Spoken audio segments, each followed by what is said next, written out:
Listo. Listo, Buenas doctora, ya tardes. se está grabando. Perfecto. Buenas tardes, bienvenidos a las presentaciones orales de la mesa temática Salud Etnoveterinaria y Bienestar Animal. Como primera ponencia tenemos la presentación del doctor Roberto González Garduño con la presentación Comportamiento parasitológico y productivo de ovejas de pelo infectadas con nemátodos gastrointestinales en el periparto. Por favor, doctor. Sí, gracias.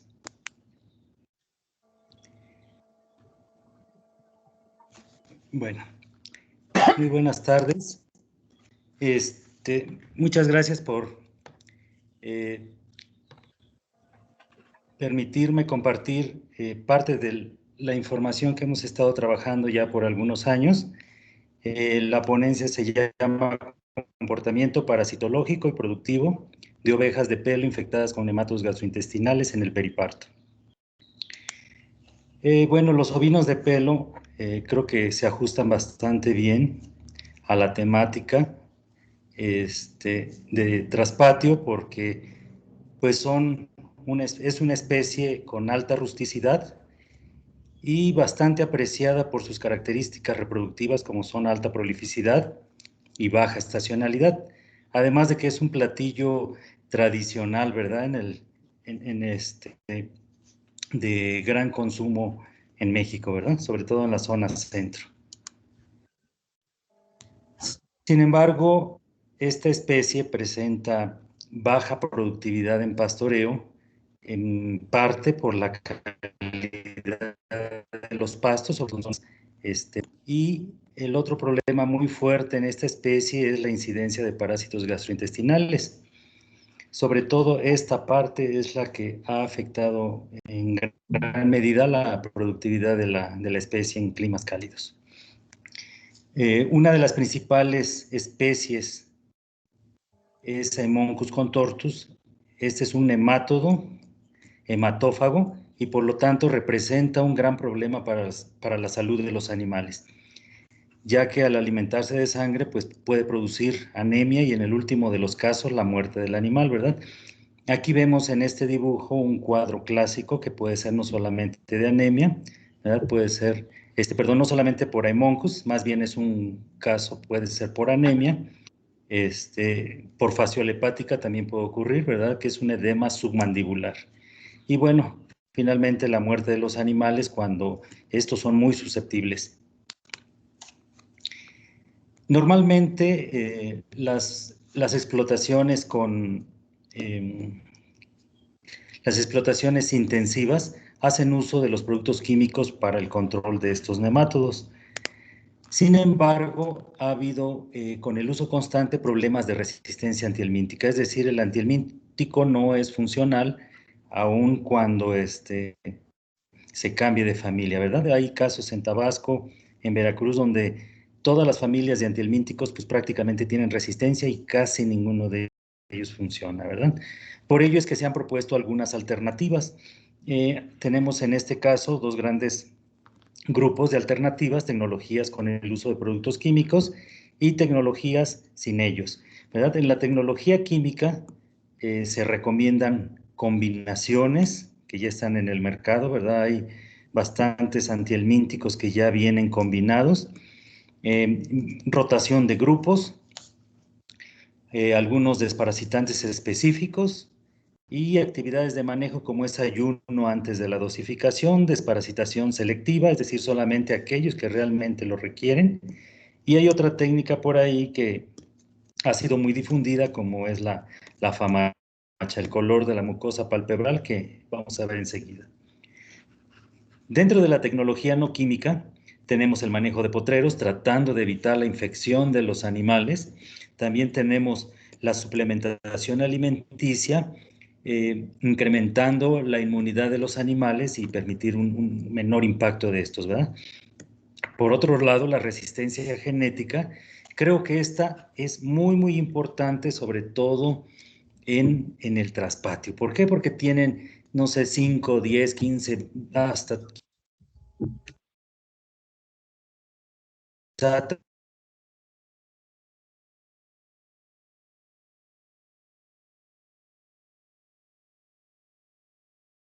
Doctor, no se le escucha. Creo que perdió señal. Ya regresó. Sí, perdón, es que mi internet está creo que un poquito fallando. Sí regresó ya. Sí, ya se escucha.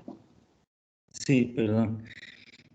Entonces, la resistencia genética es de gran valor en el traspatio, precisamente porque van a sobrevivir aquellos animales que tienen resistencia y poder mantenerse en el rebaño, ¿verdad? Las vacunas que no han dado el resultado que nosotros esperamos y el control biológico que se ha estado incursionando con algunos resultados satisfactorios. Bueno, aquí tenemos una de las técnicas que se ha utilizado en las últimas fechas. Esta es la técnica de Famacha, que consiste en revisar el color de la mucosa palpebral y no dosificar aquellos animales que tienen un color rojo, que indicaría que no están anémicos, ¿verdad? Mientras que el caso extremo sería un color pálido, en el que a veces la desparasitación es contraproducente porque se llega a morir el animal. En este caso estamos hablando que tendría un hematocrito del 12% y la mucosa es muy, muy pálida por una anemia muy, muy grave, ¿verdad?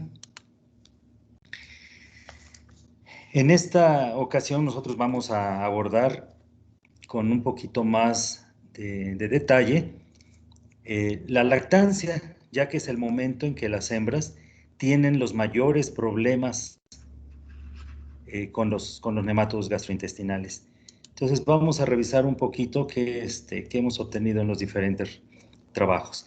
Miren, aquí estamos comparando las ovejas Katahdin por Peliway contra ovejas Black Belly durante la gestación y la lactancia. Y miren, de esta información podemos destacar que durante la gestación 235 huevos es muy poquito. Nuestro umbral para desparasitar ha sido calculado, en algún momento dijeron 700 huevos. Después en otro momento se dijo 1000 huevos por gramo de heces. Y hay autores e investigadores que desparasitan hasta 1500 huevos, ¿verdad? Sin embargo, esto va a depender en qué momento estén estos 1500 huevos, porque no es lo mismo 1500 huevos durante la gestación que 1500 huevos durante la lactancia. Entonces, ustedes pueden ver aquí, miren, la gestación, 235 huevos en promedio, y la desviación estándar es muy alta. Por supuesto que este es algo clásico de esta característica, ¿verdad? Hay borregas que van a tener 0 y hay borregas que van a tener 800 o 1000 o 1500, ¿verdad? Durante la gestación. Y solamente vamos a desparasitar aquellas que tengan 1000. Si ponemos como umbral 1000 huevos por gramo de heces. Sin embargo, en la lactancia vean que ocurre 1150 huevos con una desviación estándar de 2400 casi. Es decir, estamos hablando que va a haber de 5000, de 7000 y hasta de 8000 o 9000 huevos por gramo de heces, ¿verdad? Esto es para la cruza Katahdin por Peliway. Peliway le confiere gran resistencia y entonces ustedes pueden comparar contra Black Belly, ¿verdad? Donde la gestación podemos observar casi 600 huevos, más o menos 900, ¿verdad? Y la lactancia, 2664 más o menos 2043. En algunos casos, las Black Belly se han indicado como raza resistente, sin embargo, en este caso no fue así. Mucho depende del manejo del rebaño, ¿verdad? Del rancho, de las condiciones, también de la cepa de Moncus que se esté tratando, de nematodo gastrointestinal.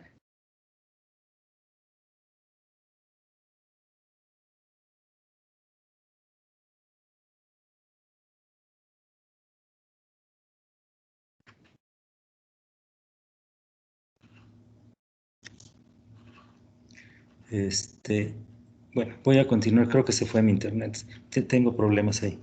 En el caso del hematocrito, vemos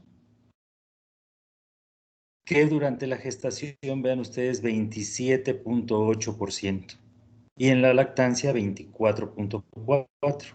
Normalmente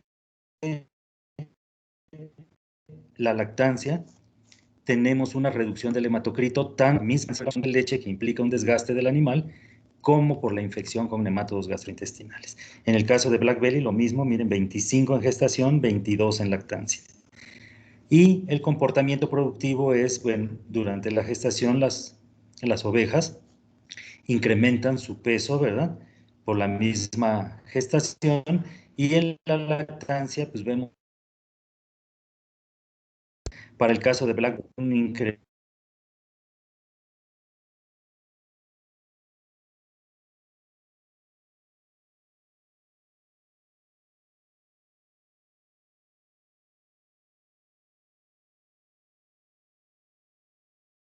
Se le volvió a cortar el internet, doctor. Sí, está bien mal, va y viene. Bueno, voy a continuar con esta gráfica.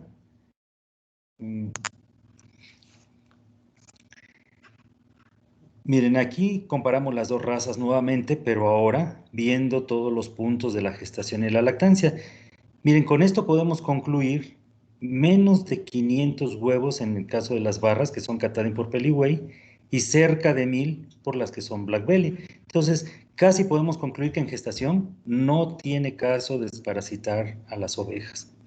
Podríamos hacer una desparasitación selectiva solamente aquella que lo requiera, pero durante la lactancia es otra situación, vean ustedes, ¿verdad? Arriba de 1000 en casi todos los puntos, excepto aquí en caso de Katahdin, al principio, pues no. Entonces, con esta situación nosotros, bueno, aquí mostramos el hematocrito, ¿verdad? En la gestación pues, se recupera el hematocrito está entre 27 y 28%, que es un hematocrito bajo, pero normal, en promedio, ¿verdad? Y durante la lactancia vean ustedes cómo cae el hematocrito, por lo que comentábamos, ¿verdad? El efecto de la lactancia y el efecto de los parásitos gastrointestinales. Del día -15 al día 45 se le conoce como incremento periparto. Al mismo tiempo que se incrementan los conteos de huevos, se reduce, más bien, primero se reduce la inmunidad del animal y se incrementan los conteos de huevos.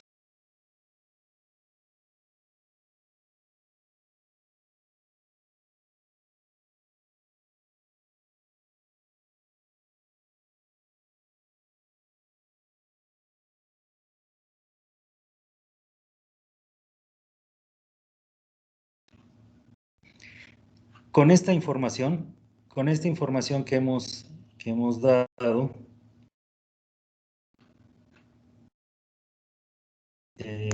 podemos construir este cuadro, miren. Durante la gestación, solamente requerimos desparasitar casi un 35%, 37% de los animales, ¿verdad? 63% de los animales en gestación no requieren desparasitación,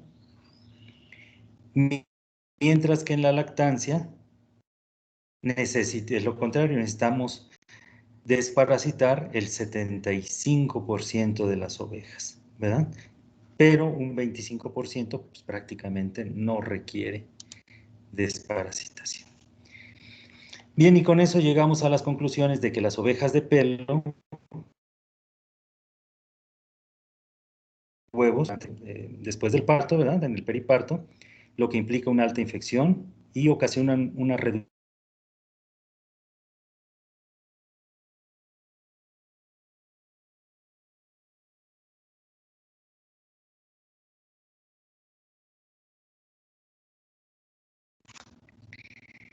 Esta es la información que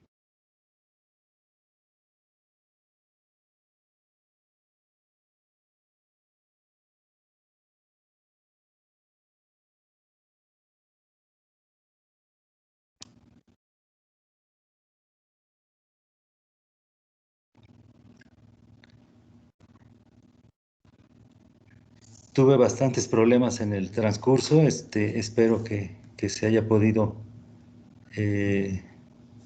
escuchar al menos la mayor parte de la plática. No sé si hubiera alguna pregunta. Tenemos espacio para una pregunta. Si alguien quiere hacerle una pregunta al doctor González Garduño o escribir en el chat, pregunta o escribirla en el chat.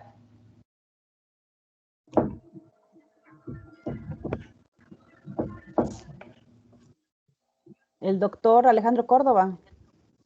Sí,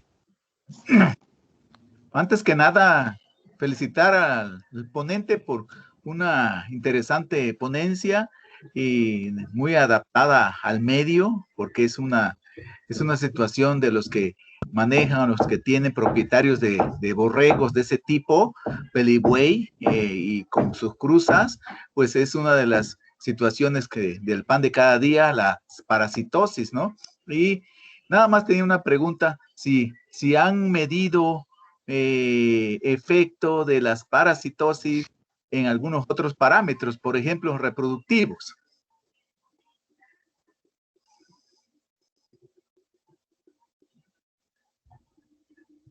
Sí, creo que el doctor sigue con problemas de internet.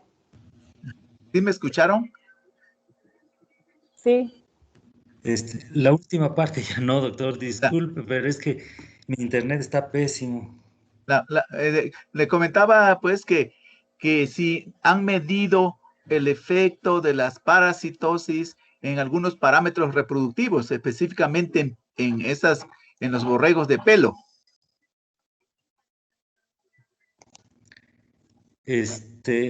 Efecto reproductivo, ¿verdad? Sí, de algunos que afecten algunos parámetros, como dijo que son prolíficas las ovejas de pelo, pero que con las parasitosis, ¿hay algún efecto sobre esos parámetros?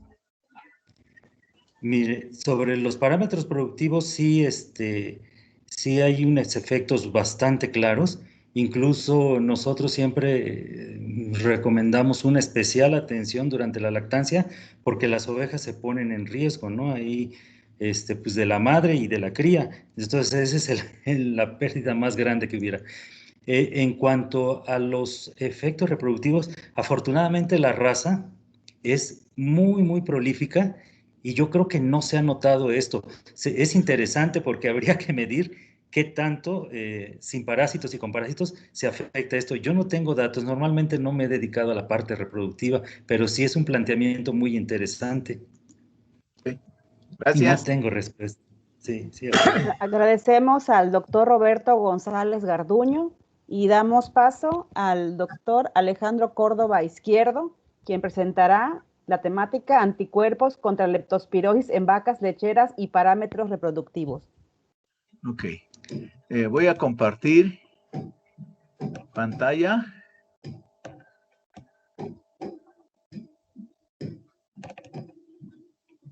¿Sí ven mi pantalla? Aún no se ve, doctor.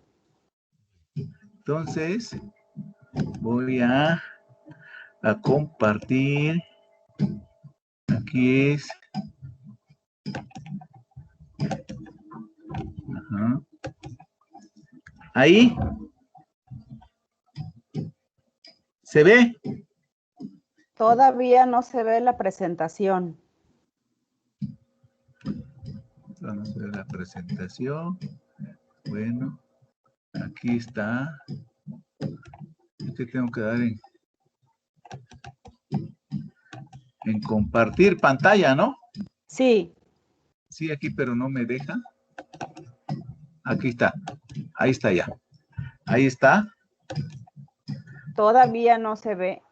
A ver, sí, ya se ve. Nada más póngale modo presentación, por favor. Y ahí. Ahí va. Ahí va. ¿Ya? Ahí está. No está el modo presentación. Listo, doctor. Listo. Ya puede comenzar. Ok. Bueno, pues muchas gracias por permitir y compartir esta pequeña presentación de algunos datos que tenemos. Nosotros aquí en la Universidad Autónoma Metropolitana, Unidad Xochimilco, hemos estado trabajando aspectos reproductivos, parámetros reproductivos en diferentes especies y algunas enfermedades reproductivas que se le llaman, ¿no? En este caso, pues vamos a mostrar algún datos que obtuvimos de la presencia de anticuerpos contra leptospirosis en vacas lecheras y cómo se afectan los parámetros reproductivos. Se sabe que la leptospirosis es una zoonosis muy importante, dado que nosotros como los seres humanos pueden ser contagiados con esta enfermedad, con la leptospirosis, producto de tener contacto o de consumir productos de origen animal, en este caso de vacas, la leche o sus productos que no hayan sido, diríamos, procesados adecuadamente, podemos, de tal manera que es una enfermedad zoonótica de gran importancia en salud pública y de ahí, pues, la hace que los gobiernos de los países de todo el mundo deben de tomar en cuenta esta enfermedad para diríamos, realizar, construir programas para su control e incluso su erradicación. Sin embargo, es una enfermedad mundialmente establecida que ha causado muchos problemas en la producción animal, en la salud pública. En la producción animal, una de sus características es el aborto. El aborto cuando ya la gestación en las vacas está avanzada, y si la gestación de las vacas dura 9 meses y está por ahí del tercer, ya casi llegando a término, los 6, 7 meses, pues imagínense la gran pérdida que tienen los productores al perder el producto ya casi cuando se va a lograr, ¿ok?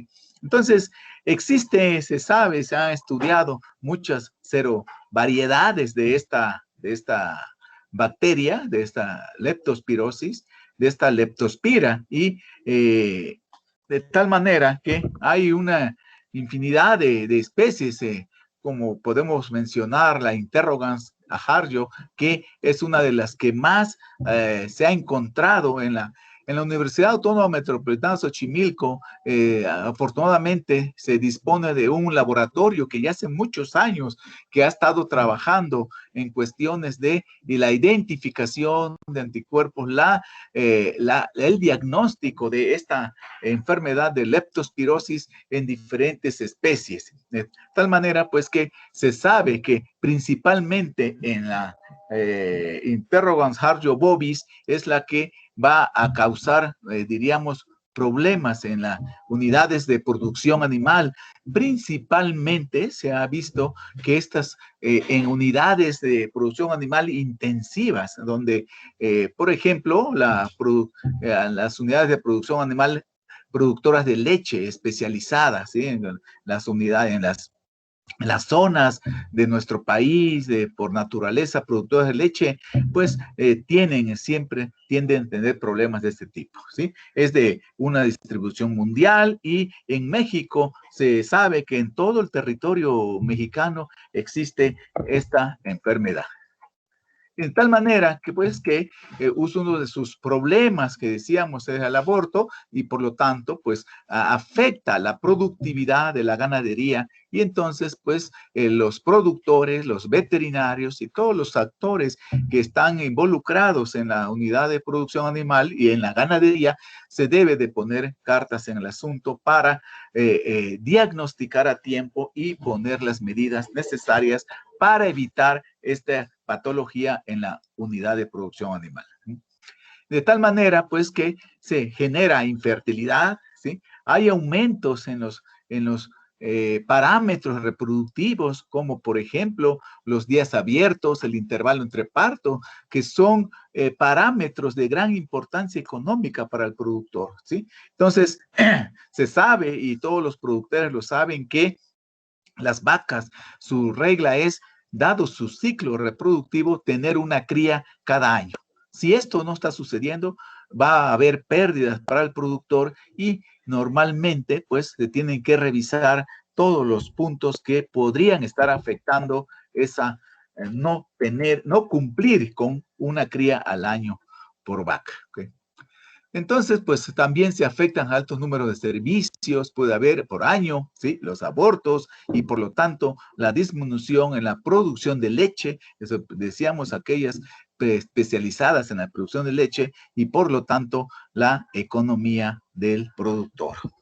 De tal manera que con este escenario nosotros hemos tratado de hacer algunos trabajos como determinar en este caso se determinó la presencia de anticuerpos contra la leptospirosis en vacas lecheras, así como su efecto en algunos parámetros reproductivos como intervalo entre partos, servicios por concepción y días abiertos. Como material se utilizaron muestras sanguíneas de la vena coccigia de animales con la técnica indicada por Ojeda y colaboradores en el 2016, ¿sí? Se muestrearon 30 vacas de la raza Holstein, ¿sí? En una unidad de producción animal en el estado de Hidalgo. En la zona de influencia de nuestros estudiantes es el estado de México, el estado de Hidalgo y algunos otros lugares un poco más lejanos. Sin embargo, nosotros tenemos la zona más, diríamos, donde vamos a hacer los trabajos en el complejo pecuario que todavía existe en el estado de Hidalgo, específicamente en Tizayuca. Entonces, estos animales nosotros los seleccionamos con antecedentes de abortos, momificaciones, reabsorciones embrionarias. O sea, en este complejo pecuario de Tizayuca hay más o menos alrededor de 40, 50 mil vacas distribuidas en centenar de pequeños unidades, de pequeños establos, y hay una serie de situaciones tanto higiénicas, sanitarias, como de estos problemas de enfermedades reproductivas. Las muestras fueron analizadas mediante técnicas de aglutinación microscópica, ¿sí? Se consideraron positivos los sueros que a la dilución de 1 a 1000 o superior, ¿sí? Mostraron un 50% de aglutinación o desaparición de células del campo de la observación con el microscopio de campo oscuro. Los resultados fueron analizados por estadística no paramétrica. Se empleó suero de 9 serovariedades que están aquí mostradas por cuestión de tiempo, no vamos a mencionarlas todas, pero principalmente interrogans, por ejemplo, ¿sí? Y se determinó su relación con los siguientes parámetros, como les comenté al principio, los objetivos, intervalo entre partos, servicios por nutrición y días abiertos. Entonces, nuestros resultados, en el análisis de las 30 muestras serológicas, se encontró un 73%, o sea, 22 de 30 de sueros positivos a esta Leptospira interrogans. En el análisis de las 30 muestras serológicas encontramos un 73% de bovinos positivos a uno o más serovariedades. Sin embargo, ¿sí? La Leptospira interrogans es la que más, como se muestra aquí en la gráfica, que tuvimos más presencia de sueros positivos, ¿sí? En los sueros positivos se encontraron 3 serovariedades de Leptospira, principalmente Harjo, Harjo H89 y Tarasovi. Entonces, aquí como podemos observar, ¿sí? Estas 3 serovariedades, ¿sí? Estaban, diríamos, presentes en esta unidad y que correspondía a algunos diríamos, datos que se tenían de los animales. El 14% de los animales mostraron positividad a las 3 serovariedades, el 32% a 2 serovariedades y el 55% a un serotipo solamente. Sin embargo, los resultados sugieren una infección activa por la serovariedad Tarasovi, ya que se encontró en todos los casos de los sueros que se utilizaron, que se analizaron. Entonces, en conclusión, pues la presencia de anticuerpos contra Leptospira indica que el padecimiento está presente en la unidad de producción de este estudio, lo cual explica los problemas en los parámetros reproductivos antes indicados. Nosotros no pusimos gráficas aquí, pero hemos tenido, ¿sí? Intervalo entre partos, más de 100, 200 días, por ejemplo, servicios por concepción, mucho, más de 2, 3, y que todavía le dan oportunidades a la vaca para que quede gestante, y no se diga los días abiertos, que están muy arriba de 100 promedio, casi 200 días, y perdón, ahí me equivoqué, el intervalo entre partos, o mucho más de 14 a 15 meses que una vaca tiene un parto, lo cual ha afectado consecutivamente el problema de la producción de leche en estas unidades en las cuales hemos hecho estos estudios. Pues muchas gracias por su atención y estoy para si alguien tiene algún comentario o alguna pregunta que hacer. Muchas gracias por su tiempo de escucharme. Muchas gracias, doctor. Si alguien tiene alguna pregunta, puede levantar la mano en el icono que está junto a los puntitos o escribir en el chat, por favor.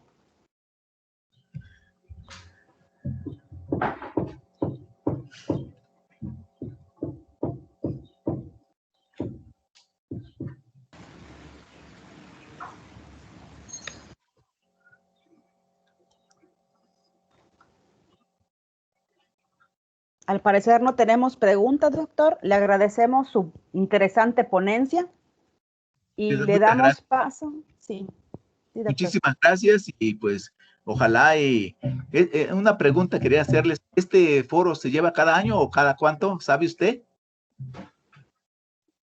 No recuerdo bien, pero creo que son casi 2 años. Cada 2 años son.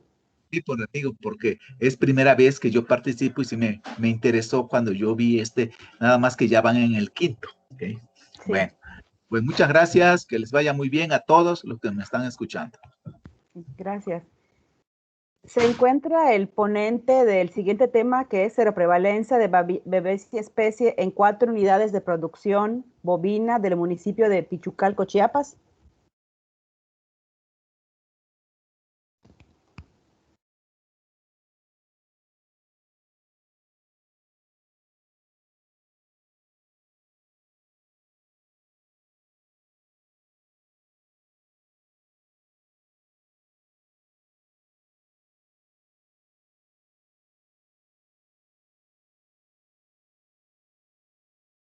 De entre los que están participando, sí se encuentra la persona que va a exponer la temática de las 530, seroprevalencia de babesia en 4 unidades de producción bovina.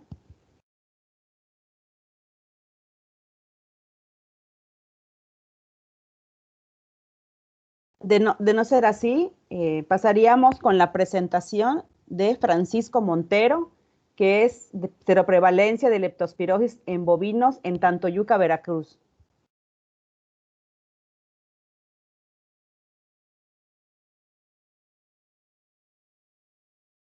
Sí, bueno, ¿me escuchan? Sí, ¿eres Francisco Montero? Sí, sí, yo soy Francisco Montero. Voy a compartir mi pantalla. Sí, compártala, por favor.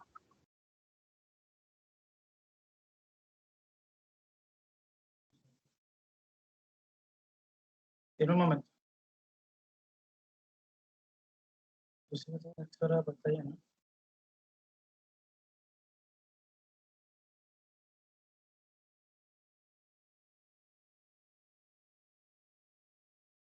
¿Ya se ve? Aún no se observa la presentación. ¿Ya? ¿Ahora sí ya? Ya se ve. Ok. Voy a Ya empezar. puede comenzar. Sí, claro. ¿Es necesario que prenda mi cámara o puede ser así? Pues si gusta prenderla, si eres tan amable, por favor. Bueno, un segundo. Tengo que salir, ¿verdad?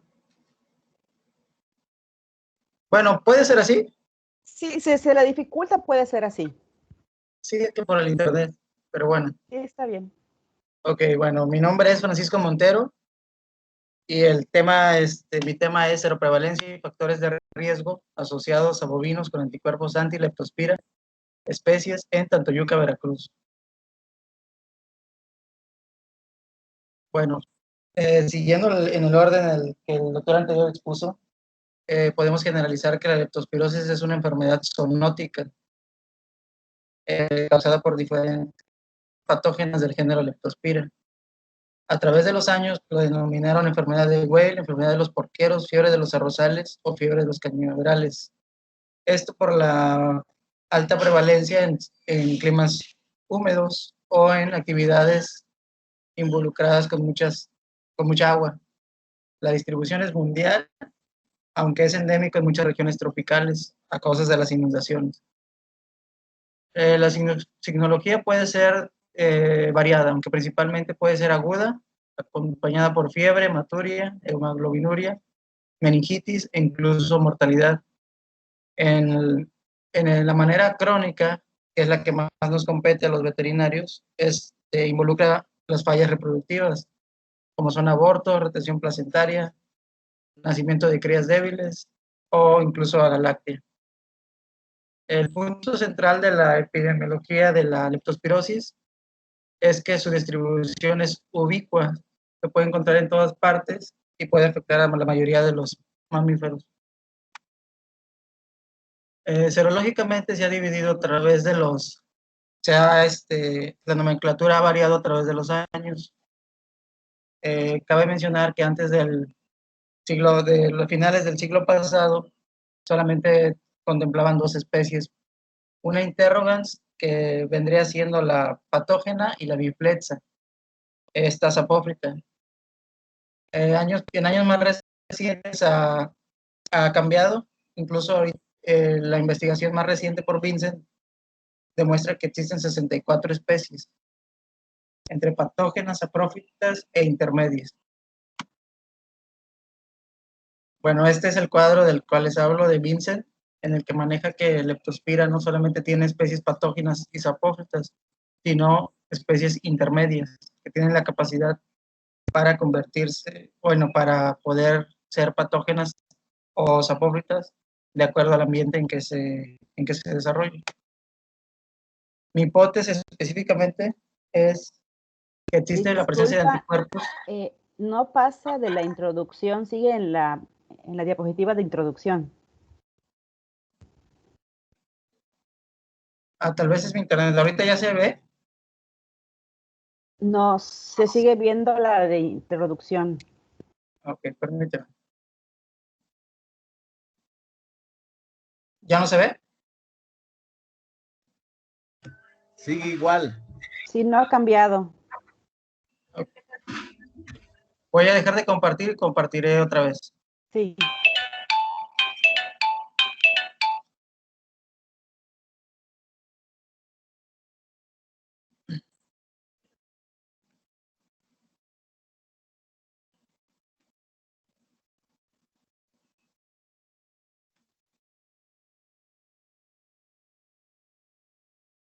¿Ahora ya? Aún no se proyecta la presentación. Creo que ya va. Ya se ve la hipótesis. Ok. Bueno, ¿es necesario que me regrese los puntos anteriores? Puedes continuar ahí. Ok. Bueno, mi hipótesis es que existe presencia de anticuerpos anti-leptospira en bovinos de Tantoyuca, así como que la presencia de perros y gatos dentro de las unidades de producción, además de los ratones, son considerados factores de riesgo. Mi objetivo general fue determinar la seroprevalencia e identificar los factores de riesgo asociados a bovinos con anticuerpos anti-leptospira. Específicamente, determinar la seroprevalencia de anticuerpos anti-leptospira, determinar la frecuencia de los serovariedades de leptospira e identificar los factores de riesgo. Bueno, el estudio lo realicé en el municipio de Tantoyuca, Veracruz. Fue un estudio epidemiológico de tipo observacional transversal. Si puedes cambiar a la siguiente diapositiva. Creo que se te queda atorada en la misma. Ok.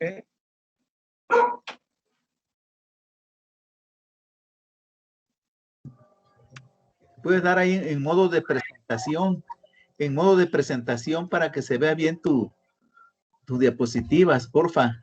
Sí, lo tengo en modo de presentación. Diseño de estudio, ¿se ve? Sí, ahí Sí, se ya ve, se ve. pero en pequeño. Bueno, lo estoy compartiendo. Yo creo que si tienes problema, déjalo así, nada más que vayan pasando todas las diapositivas. Ok. Bueno, les indicaré cada vez que cambio de presentación y si no me salgo y lo hago sin presentarlo. Fue un estudio epidemiológico de tipo observacional transversal. Se llevó a cabo en 21 unidades de producción de diferentes estratos. Desde el día 24 de septiembre del 2019 al 16 de diciembre, realizando un total de 726 muestras serológicas. Cambié de diapositiva, ¿se ve? Está en la de diseño de estudio. Siguen la misma, sin diseño. Ya cambió cambió población población de estudio. Okay, seguramente es en internet. ¿Alcanza a proyectar eso? Población de estudio. Ok, bueno, mi población de estudio fue de acuerdo al tamaño de muestras, siguiendo la fórmula de Aguilar, de poblaciones finitas, en el que utilicé un nivel de confianza del 95%, una precisión del 1%, una seroprevalencia esperada del 2.0%. Esta seroprevalencia fue la que determinó mi directora externa en un estudio anterior en la zona norte de Tantoyuca, Veracruz, dándome un total de 700. Bueno, mis criterios para selección fueron que bovinos mayores de 2 meses, pertenecientes al municipio de Tantoyuca, con o sin signología clínica, sin importar la raza, sexo o tamaño, si estaba vacunado o no. En los casos de las hembras, si estaba preñada o no preñada. El diseño de la encuesta epidemiológica consideré distintas variables, por ejemplo, si había roedores, si tenía contacto con otras especies, si estaba vacunado, si estaba desparasitado, si había abortos, etc. Los datos los procesé en una hoja de cálculo de tipo Excel. Mi toma de muestras fue, bueno, siguiendo el mismo patrón. Para las pruebas serológicas, realicé punciones en la vena coccigia o yugular con tubos de alto vacío de 5 a 10 mililitros para después ser procesados. Después de ello, conservé el suero. Para ello tuve que haber ocupado una centrifugadora y conservarlos a una temperatura de menos 20 grados centígrados.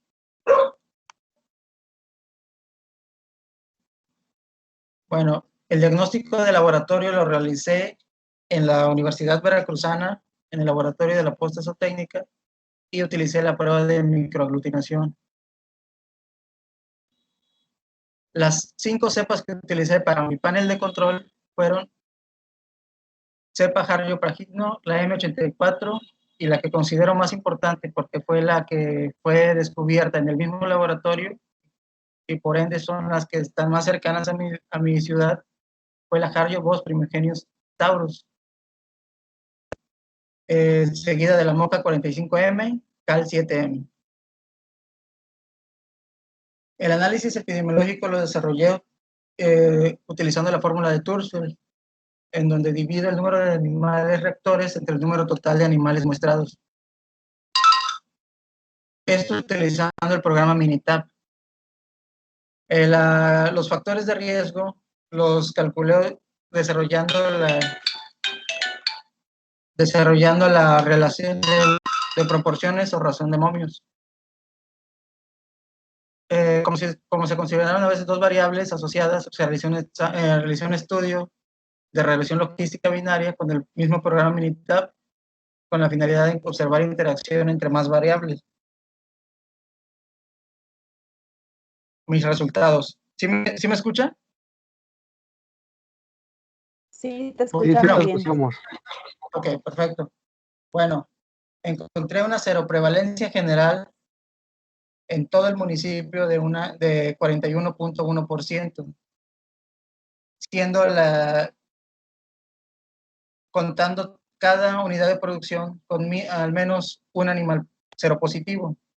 Por lo tanto, puedo decir que la seroprevalencia por unidad de producción es del 100%, siendo la unidad de producción Alta Rosa 2 la de mayor seroprevalencia, con un 70%. Esto es nuevo comparado que no había estudios serológicos en el municipio de Tantoyuca, Veracruz, específicamente. De acuerdo a las cepas que les mencioné de mi panel de control, la serovariedad Hario Bos Primigenius Taurus, que fue la descubierta en el laboratorio de la posta zootécnica, fue la que tuvo mayor seroprevalencia, con un 25.48%, seguida de la Sergeroe con un 8.95%. Bueno, las seroprevalencias de acuerdo a la convivencia con ratones en comederos, perros y gatos en corral y la presencia de restos placentarios es la siguiente. Para la presencia de ratones en comedero tuve una seroprevalencia de un 39.31%. Para la presencia de perros y gatos en corral de 40.4%. Para la presencia de restos placentarios de perros y gatos dentro de la misma unidad de producción fue de 40.7%. Es importante mencionar que aunque sean seroprevalencias altas, en el análisis de regresión logística no representaron una razón de momios mayor a 1, por lo tanto no se pueden considerar factores de riesgo. En mi modelo de regresión logística asociados a leptospirosis, puedo estimar según que, basándonos en que el valor de P es menor a 0.05, que el peso aproximado, que el sexo, que la condición corporal, que la carga animal alta, pueden considerar un factor de riesgo para la presentación de anticuerpos antileptospira en el municipio de Tantoyuca, Veracruz. En mis conclusiones, bueno, encontramos una seroprevalencia general de 41.1%. Por unidad de producción, una seroprevalencia del 100%, lo que les comentaba que todos presentaron animales seropositivos. Identificamos factores de riesgo, como son la carga animal mayor a 1, la condición corporal, el peso y el sexo. La seroridad L. leptospira interrogans, seroridad Hario Bos Primigenius Taurus, resultó con una seroprevalencia muy alta, esta del 25.4%. De acuerdo a mi hipótesis, se comprobó que la seroprevalencia de leptospirosis en Tantoyuca, bueno, existe la presencia de la enfermedad total, además resultó alta con respecto a la seroprevalencia del estudio anterior, del cual les mencionaba, con un 5.1%. Y comprobamos que la presencia de perros, gatos y ratones no se pueden considerar un factor de riesgo. Bueno, es a grandes rasgos lo que concluyo de mi estudio epidemiológico. Si tienen alguna pregunta, por favor. Muchas gracias, Francisco. Si alguien tiene alguna pregunta para Francisco. Mara Rodríguez levantó la mano. Yo tengo una. Sí, Mara levantó la mano. Después seguimos con usted. Gracias. Sí. Hola, buenas tardes. Sí, noté también que había una asociación con la vacunación, ¿no? Tenías por ahí un valor de 2.0. Sí, claro. Ajá. Y también, o sea, ¿qué título de anticuerpos, o sea, cómo los diste a positivos? ¿Por un título determinado de anticuerpos con el cual pudieras como asociarlo a la vacunación o fue como a partir de que dio positivo? Gracias. Sí, muy buena pregunta. No los manejo como positivos. Para que sean positivos, según la Organización Mundial de la Salud, lo maneja como que tengan títulos arriba de 1 sobre 1600, además de signología clínica. En mi estudio manejo seroprevalencia. Los bovinos salen cero positivos con títulos mayores a 1 sobre 100, con o sin sintomatología clínica. Y en el caso de la vacunación, evidentemente, como lo que estudiamos son anticuerpos, antileptospirosis, es evidente que un bovino que se inmuniza contra la leptospirosis, pues desencadena anticuerpos, pero no lo puedo considerar un factor de riesgo. No sé si me entiendes.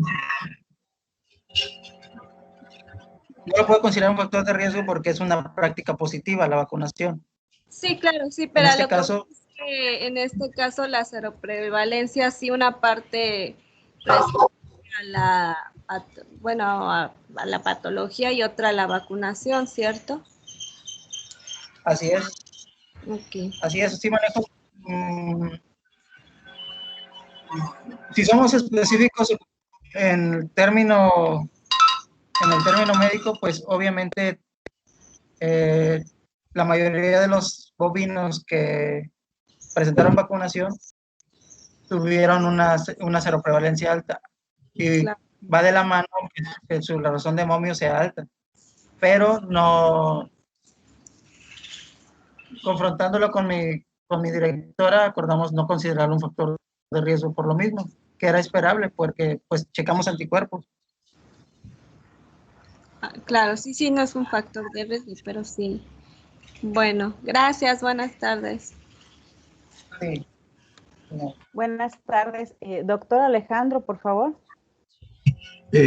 Antes que nada, pues felicitar al ponente porque se ve que hizo un trabajo arduo, un trabajo bastante, diríamos, con mucha trabajo de campo, de laboratorio y todo eso. ¿Okay? Pero tengo una o dos preguntas. Dada esa presencia de esta enfermedad y dada su importancia en salud pública por ser una zoonosis y que incluso que se han reportado casos en el humano, ¿sí? ¿Hay algunas medidas en el estado de Veracruz para atender esta enfermedad? ¿Tienen algún programa? Para responder a su pregunta, la mayoría de la literatura la manejan a la leptospirosis como la zoonosis como una zoonosis descuidada. Hay muy poca información al respecto y hay muy pocas medidas al respecto. Explico, en la mayoría de las unidades de producción que se preocupan por los síntomas reproductivos, por los signos reproductivos, piensan en varias enfermedades, pero ignoran la leptospirosis. Con mi estudio demuestro que hay presencia de anticuerpos antileptospira, aunque no demuestro la presencia de la enfermedad. Solamente tuve, bueno, como anecdótico, seguí titulando en mi estudio algunos individuos. El punto era obtener titulaciones 1/100, pero después se fue alargando las titulaciones y sí tuve 2 con titulaciones 1/600, sobre 1600 y 2 con signología clínica, o sea, abortos, por lo que se pudiese considerar un animal enfermo de leptospirosis, no solamente anticuerpos. Como medidas, acordamos, bueno, fomentar la vacunación, aunque la vacuna que se comercializa contiene las 5 serovariedades más comunes y está demostrado que la inmunidad es serovar específico. Por lo tanto, las vacunas que se comercializan no nos están protegiendo contra las serovariedades endémicas o las que me atrevo a decir incluso aún no se han descubierto. Por lo tanto, fomentar la vacunación es importante, pero no es la solución. La solución sería investigar más al respecto y desarrollar nuevas vacunas con serovariedades endémicas.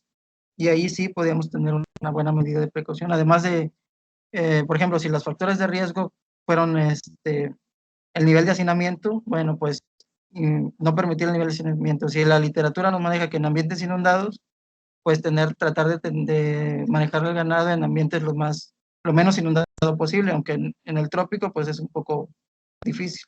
Y así, no sé si respondo a su pregunta. Sí, nada más así rápido el tiempo. Y esto lo saben los ganaderos que tienen anticuerpo contra leptospira. Nada más. Bueno, mi trabajo de investigación era para obtener el grado de maestría.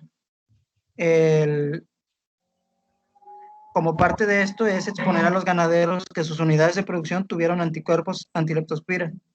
es el siguiente paso después de mi investigación. Ok. Muchas gracias, ¿eh? Sí, de nada. Muchas gracias por la interesante presentación, Francisco. A continuación, sí, dime. Gracias. Sí. Gracias a todos. Sí. A continuación tenemos la ponencia Seroprevalencia de Babesia especie e 4 unidades de producción bovina del municipio de Pichucalco, Chiapas. Se encuentra el ponente.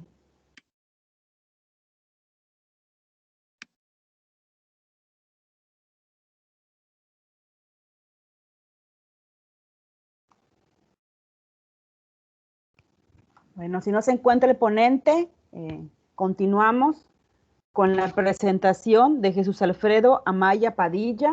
Él pertenece a la mesa temática Experiencias exitosas y seguridad alimentaria. Él nos va a presentar Ganadería y seguridad alimentaria en México, rivalidad o complemento.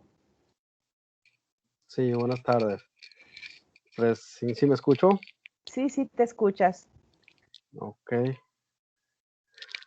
Aquí estoy intentando ya compartir.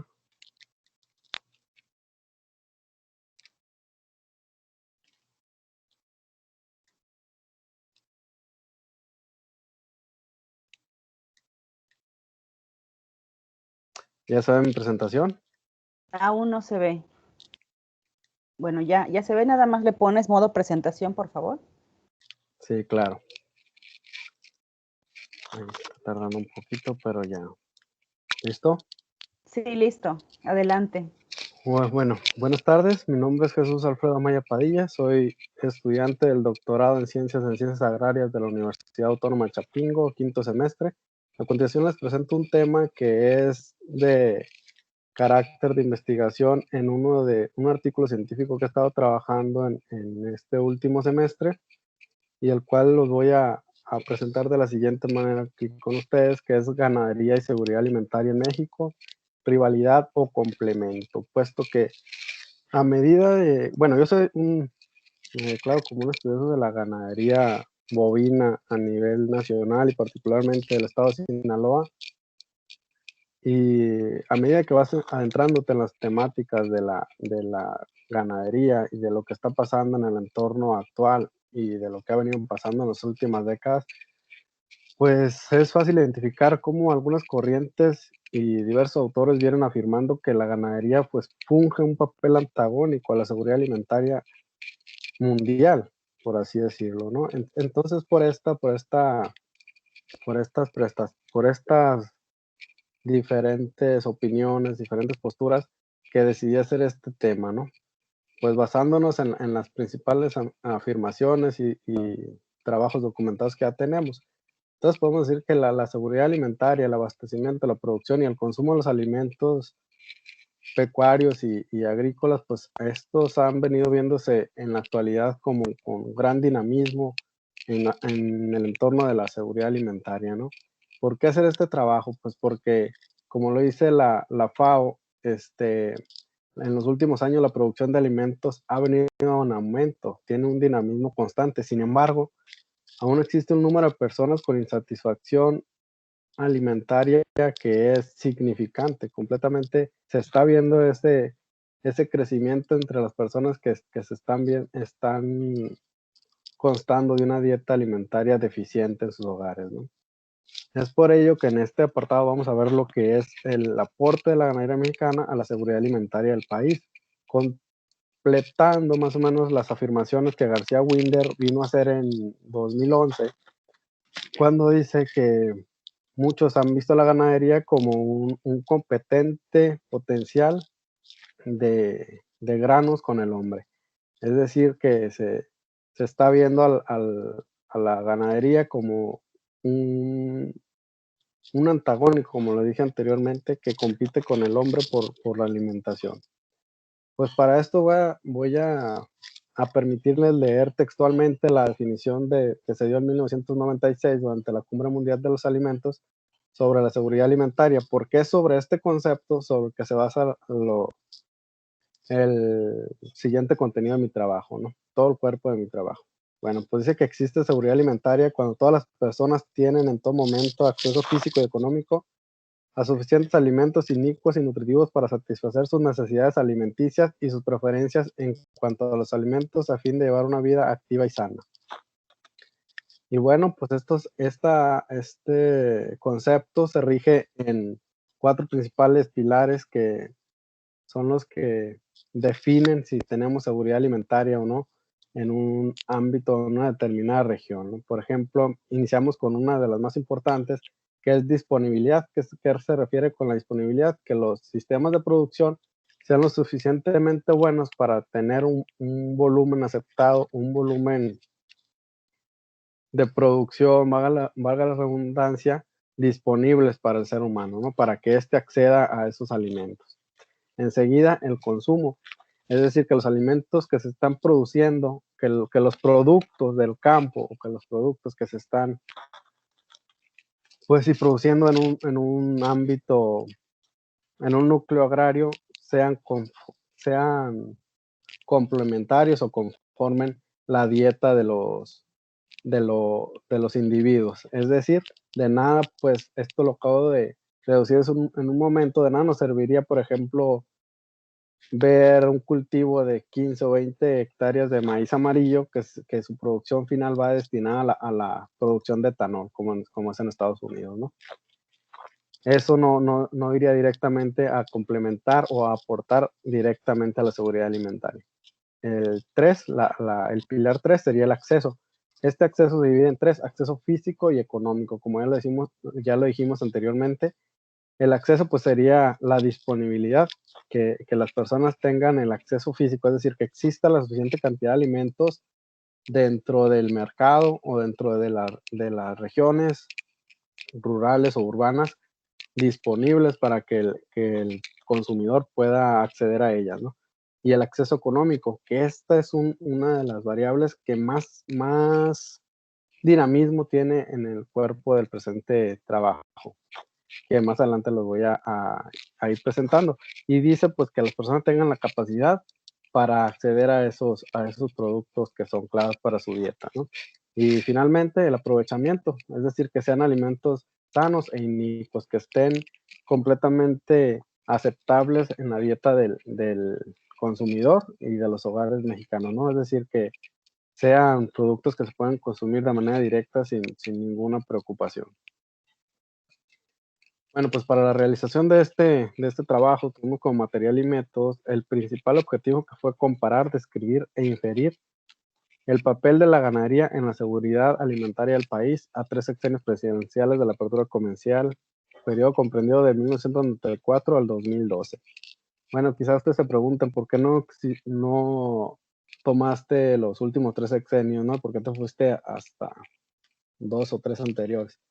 Pues esto es con la finalidad de describir cómo se ha venido favoreciendo o afectando la temática de la seguridad alimentaria ante una apertura comercial.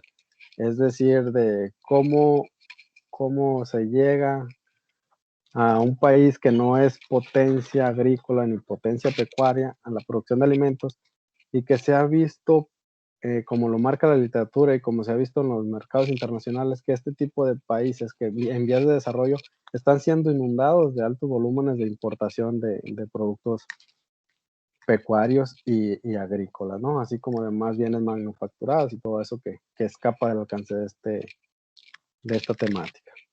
Bueno, pues para ello se empleó el modelo lineal general, un análisis multivariado de varianza MANOVA con comparación multidimensional. Para ello, pues lo principal que hicimos fue una revisión previa a la literatura para identificar principalmente las variables ya de la ganadería que nos describan si existe un aporte o no a la seguridad alimentaria. Enseguida se hizo la consulta a las fuentes estadísticas oficiales para formar una base de datos y posteriormente pasar a su procesamiento estadístico en el paquete SAS University. Bueno, pues como resultado tuvimos, me faltó aquí una diapositiva, yo creo que se me eliminó en el camino. Se las explico brevemente, pues las principales variables que obtuvimos en la revisión de la literatura fue la población ganadera, es decir, el número de cabezas, conformado por el número de cabezas de cada especie cada especie analizada, ¿no? Sería prácticamente el hato ganadero, el análisis del hato ganadero. Y la producción, pues son las miles de toneladas de los diferentes alimentos que se analizan aquí, principalmente de la carne de bovino, porcino, caprino y bovino lo tomamos como una misma especie para que alcanzara a pintar entre los datos, dada su baja producción comparada con las demás. El pollo, el ganado lechero y el ave de postura, que es la gallina. El consumo nacional aparente se compone principalmente de lo que es la producción nacional menos las exportaciones, más las importaciones que se reciben de cada producto. El precio de los alimentos, pues este es el precio en dólares, pero el precio que se estaba en cada uno de los años analizados durante el periodo. Y la disponibilidad, pues como les decía anteriormente, es el número de kilogramos por persona que existen al año. Es decir, el per cápita de cada alimento, ¿no? Y la balanza comercial, pues es la diferencia de las exportaciones menos las importaciones. Pues a continuación vemos cómo en la mayoría de estas variables demostraron una estadística suficiente para demostrar que hay un aporte de la ganadería a la seguridad alimentaria. Es decir, que existe una diferencia significativa entre sexenios para cada variable. Por ejemplo, en cuanto a la población ganadera, encontramos que existe una creciente población ganadera que mantiene un aporte a la seguridad alimentaria en la carne de pollo, no, en el ave productora de pollo, en el ganado productor de leche y en el ave de postura, que pues son gallinas, ¿no? Asimismo, encontramos que la variable de producción mantiene una diferencia estadística significativa para cada una de las especies, es decir, que la producción pecuaria, la producción de alimentos de origen pecuario va cada vez en aumento, es decir, que mantiene un aporte directamente a la seguridad alimentaria nacional. Por su parte, el consumo nacional aparente se ve favorecido, se ve aumentado en las especies de bovino, de caprino y ovino y también en la de ganado lechero. Asimismo, como el precio, esta variable la discutiremos más adelantito un poco, porque principalmente es uno de los ¿cómo lo diríamos de esta manera? El antagonismo que se ve de la ganadería ante la seguridad alimentaria.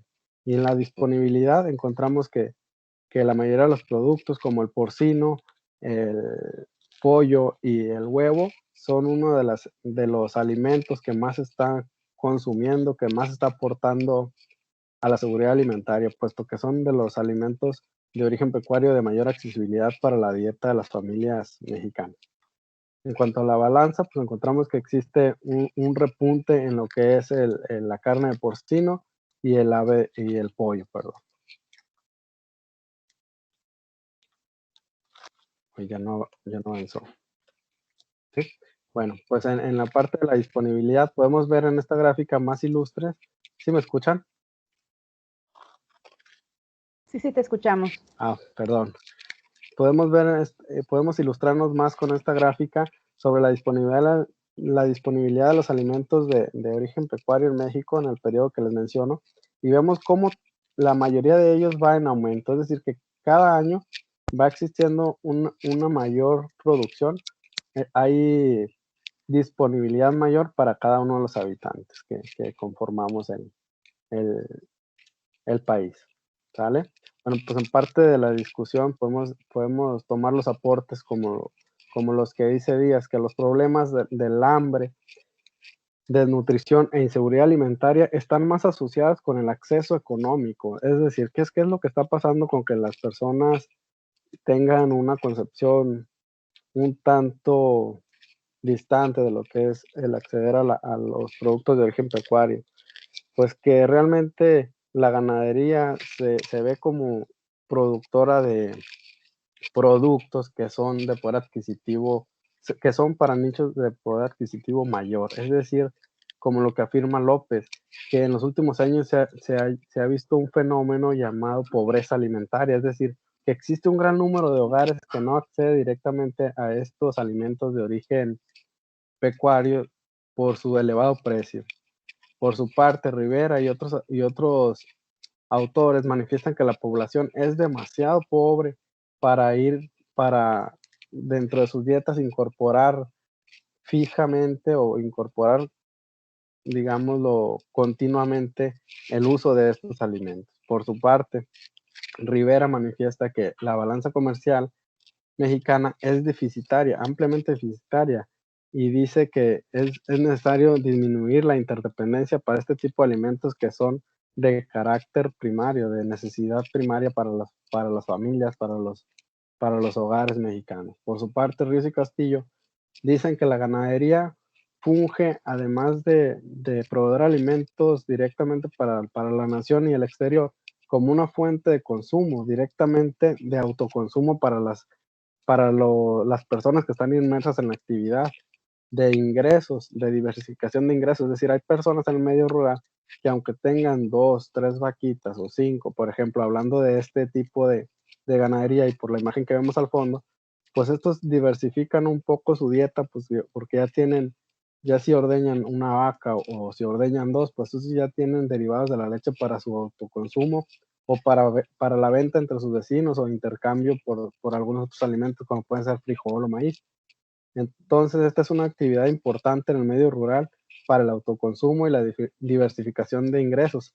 Además, como en la magnitud, como en el carácter macroeconómico, es generadora de importantes divisas, la ganadería en su totalidad y enfocándose más en la ganadería bovina.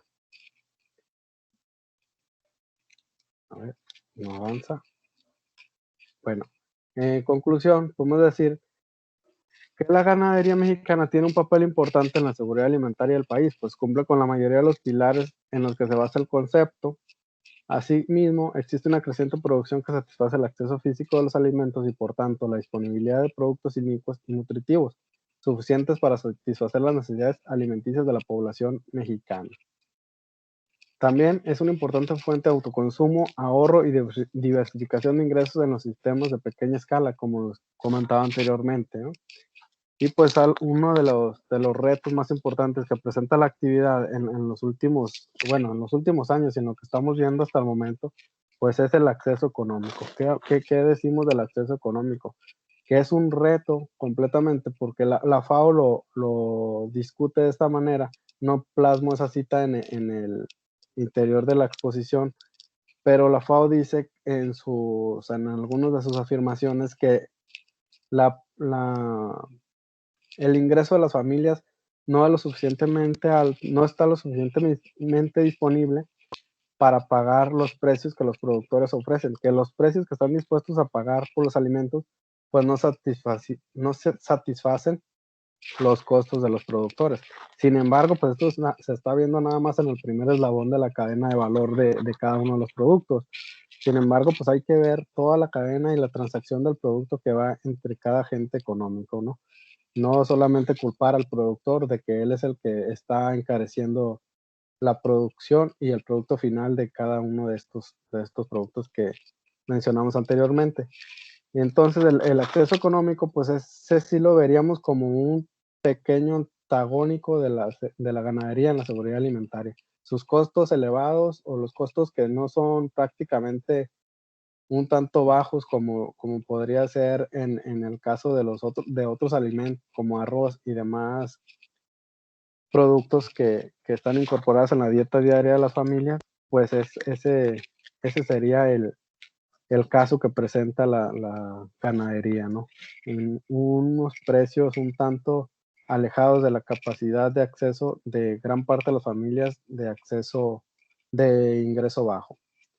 Y eso lo planteo como un posible estudio a continuar, como analizar la conformación de los precios desde la producción hasta llegar a cumplir lo que es su función final, que es la puesta al mercado y la adquisición de los productores. Bueno, pues eso sería todo de mi presentación. Gracias. Muchas gracias, Jesús. Si alguien tiene alguna pregunta, levante la mano, por favor, o en el chat.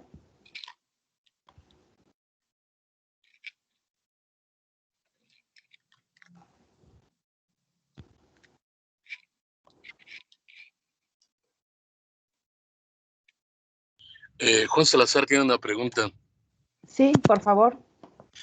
Me perdí un poquito en la disponibilidad y tal vez el acceso de los alimentos de origen pecuario a pequeña escala. Y si me perdí ahí, sería esta situación antagónica que observamos de la ganadería a la seguridad alimentaria en cuanto a el acceso económico, también sería el mismo caso para los productos que se generan en ganadería a pequeña escala. Bueno, es que si me permito contestar la pregunta, no sé si me escucharon, que estaba teniendo hace ratito un problema con el audio. Sí, adelante. Lo que, como lo comentaban en el cuerpo del trabajo, pues la disponibilidad es prácticamente el número de kilogramos, por ejemplo, hablando de la carne de bovino, el número de kilogramos disponibles para cada persona a lo largo del año. Esa es la disponibilidad como conforme la variable de estudio, ¿no? Según la literatura analizada y las fuentes encontradas. Sin embargo, en el medio rural, pues esto es con la fin de podernos brindar un panorama, ¿no? Pues no porque digamos que hay 18, 19 kilos de carne de bovina disponibles para cada uno de nosotros, pues es obligatorio que lo vamos a consumir. Luego, pues difícilmente sería de esta manera, porque algunos ni siquiera alcanzan a llegar a este tipo de accesos de alimentación, otros abusan demasiado de ese poder. Los gustos y preferencias pues aumentan y tienen variación con la capacidad de acceso a los alimentos, de mayor ingreso, ¿no? Algunos estudios demuestran que en cuanto mayor sea el ingreso de las familias, tienden a cambiar sus hábitos alimenticios, a demandar un mayor número de proteína animal. Sin embargo, dentro del medio rural, la disponibilidad de los productos, como lo vemos de esa manera, pues tiende a cambiar un poco por las diversidades del mercado. Sin embargo, en las faenas o en los sistemas de producción de pequeña escala, por ejemplo, como lo vemos en esta imagen de las borreguitas, pues existe un tipo de disponibilidad en cuanto a las personas tengan algo que intercambiar por este tipo de alimentos, ¿no? Por ejemplo, cuando hice este estudio de investigación en la familia, bueno, en las señoras, porque o sea, es una señora viuda con sus 2 hijas las que cuidan estas ovejas, las que las tienen, dicen que algunas veces les cambian una borrega por un cerdo, ¿no? Entonces, tienen su disponibilidad en cuestión de que exista algo por qué intercambiarlo o de qué manera comerciarlo, ¿no? Pero no directamente lo vemos como la disponibilidad de que, pues, porque hay 100 ovejas en el hato y 100 pobladores en el pueblo donde están, pues le toca una a cada uno, ¿no? Entonces sí tiene que haber algo por qué cambiar. No sé si me expliqué en la respuesta o también me perdí.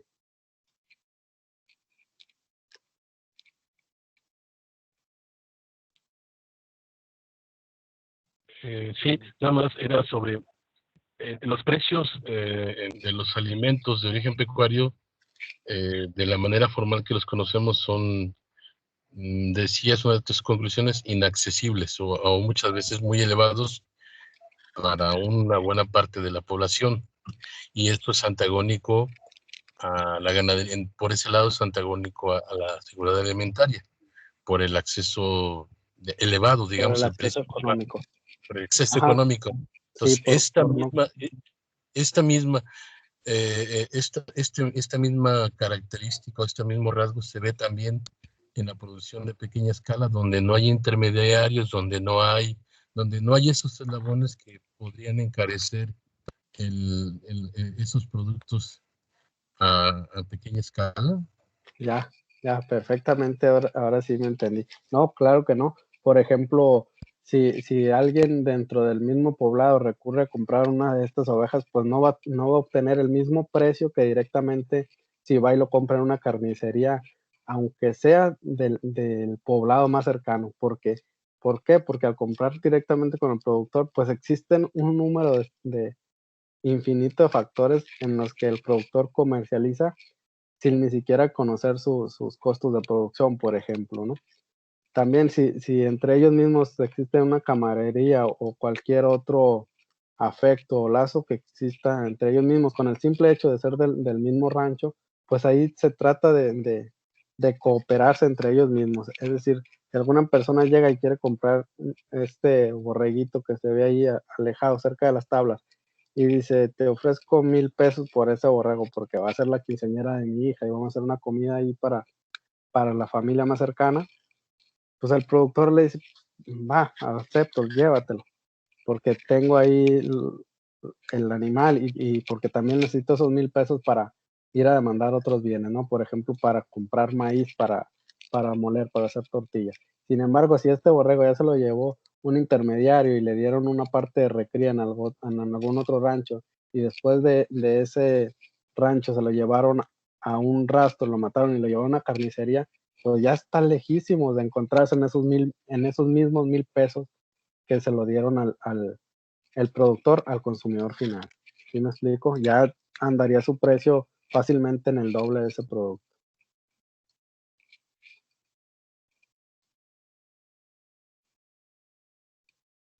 Gracias por la respuesta. De nada, con gusto. Te voy a leer unas últimas 2 preguntas en el chat, ya para finalizar tu participación. Francisco Javier González Reyes te comenta que ¿en qué año creció más la ganadería y por qué sucedió? Pues eso es en qué año creció más la ganadería, pues sería necesario encontrar cuál de las especies me pregunta, ¿no? Porque si lo vemos de una manera única, complementaria de la ganadería en todas las especies, pues no encontramos directamente una variación significativa. Por ejemplo, la ganadería de ave, por ejemplo, productora de carne, y la de ganado lechero y la ave de postura han crecido significativamente en los 3 sexenios evaluados. Sin embargo, la que más creció en ese sexenio fue el ave productora de carne, es decir, el pollo. Sin embargo, la población de bovinos se mantuvo completamente casi sin variación. Por ejemplo, estuvo un poquito al alza y a la baja, pero si seguimos una línea de tendencia se mantuvo. Entonces la respuesta sería que depende más de cada una de las especies evaluadas.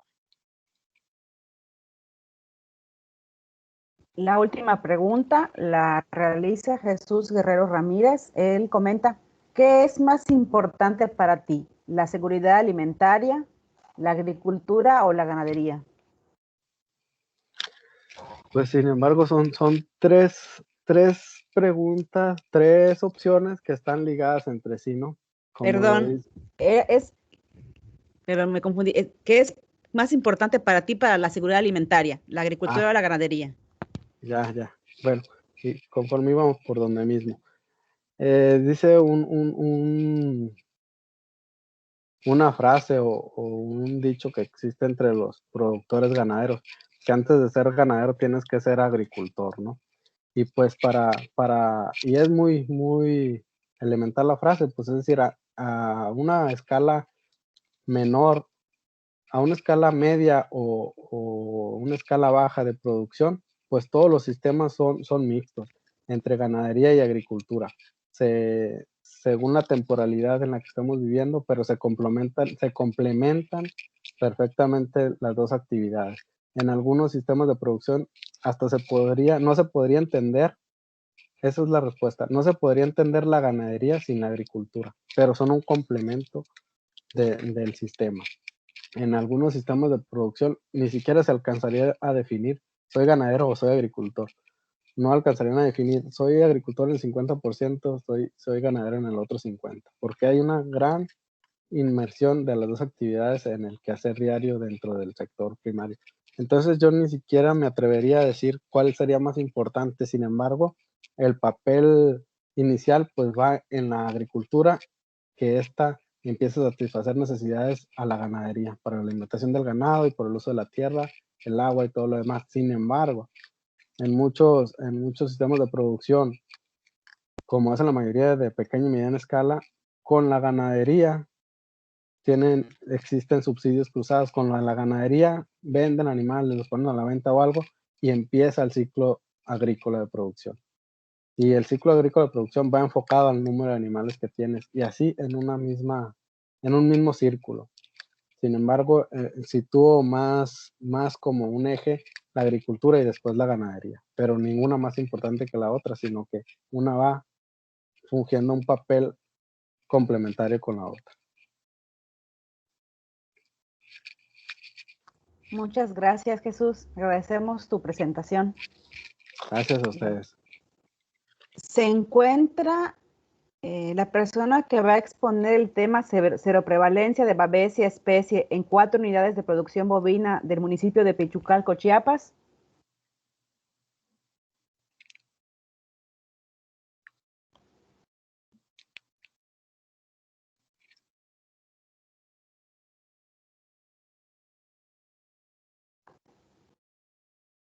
Bueno, si no se encuentra, vamos a dar por terminada la sesión de la mesa temática Salud, Etnoveterinaria y Bienestar Animal, así como también la ponencia de la mesa temática Experiencias Exitosas y Seguridad Alimentaria, agradeciendo la participación de todos los ponentes por interesantes temáticas. Y como último comentario, la clausura será el día 9 de junio y los trabajos los pueden volver a ver de todas las mesas por el canal de YouTube del Campus Veracruz, específicamente del Foro de Ganadería de Traspatio. Muchas gracias a todos. Pasen buenas tardes.